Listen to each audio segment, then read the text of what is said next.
Metropolitan transportation authority نے new York city میں congestion face کے تعین کے باضابطہ آغاز کی تاریخ کا اعلان کر دیا۔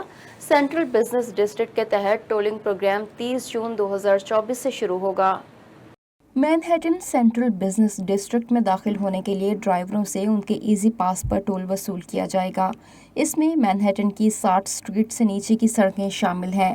Tool FDR drive, West Side Highway اور ویسٹ اسٹریٹ سے متصل ہیو ایل کیری ٹنل پر لاگو نہیں ہوگا۔ یہ ٹول سینٹرل بزنس ڈسٹرکٹ کی سڑکوں پر چلنے والی گاڑیوں پر لاگو ہوگا۔ ٹول کی رقم گاڑی کی قسم، دن کے اوقات، کراسنگ کریڈٹس اور ادائیگی کے طریقے پر منحصر ہوگی۔ ایزی پاس کے ساتھ ادائیگی کرنے والے مسافروں اور چھوٹی کمرشل گاڑیوں جیسے سیڈان، SUVs، پک اپ ٹرکوں اور چھوٹی وینز کے لیے پیک آورز میں $15 جبکہ دیگر اوقات میں $3.75 ہوگا۔ موٹر سائیکلوں کا ٹول پیک آورز کے دوران $7.50 جبکہ رات کے اوقات میں $1.75 ہوگا۔ یہ گاڑیاں دن میں صرف ایک بار چارج کی جائیں گی۔ ٹرک اور بسیں پیک آورز کے دوران $24 یا $36 جبکہ رات کے اوقات میں $6 یا $9 کا ٹول ادا کریں گی۔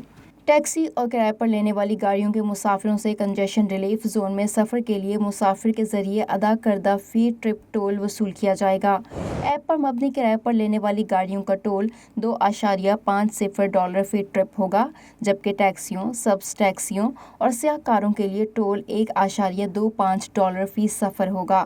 کوالیفائنگ مجاز ایمرجنسی گاڑیاں اور معذور افراد کو لے جانے والی کوالیفائنگ گاڑیاں، خصوصی سرکاری گاڑیاں، اسکول بسیں، NYC ٹیکسی اور لیموزین کمیشن کی طرف سے لائسنس یافتہ مسافر وین اور عوام کے لیے مسافر خدمات فراہم کرنے والی بسیں بھی کنجیشن ریلیف زون ٹول سے مستثنیٰ ہوں گی۔ کنجیشن ریلیف زون کے وہ رہائشی جن کی نیو یارک اسٹیٹ کے گھرانے کی ایڈجسٹنٹ شدہ مجموعی آمدنی $60,000 سے کم ہے اور وہ ادا کردہ ٹولز کی رقم میں ٹیکس کریڈٹ کے لیے اہل ہو سکتے ہیں۔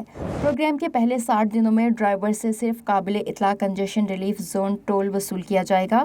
کوئی اضافی فیس، چارجز یا جرمانے جیسے لیٹ فیس لاگو نہیں ہوں گے۔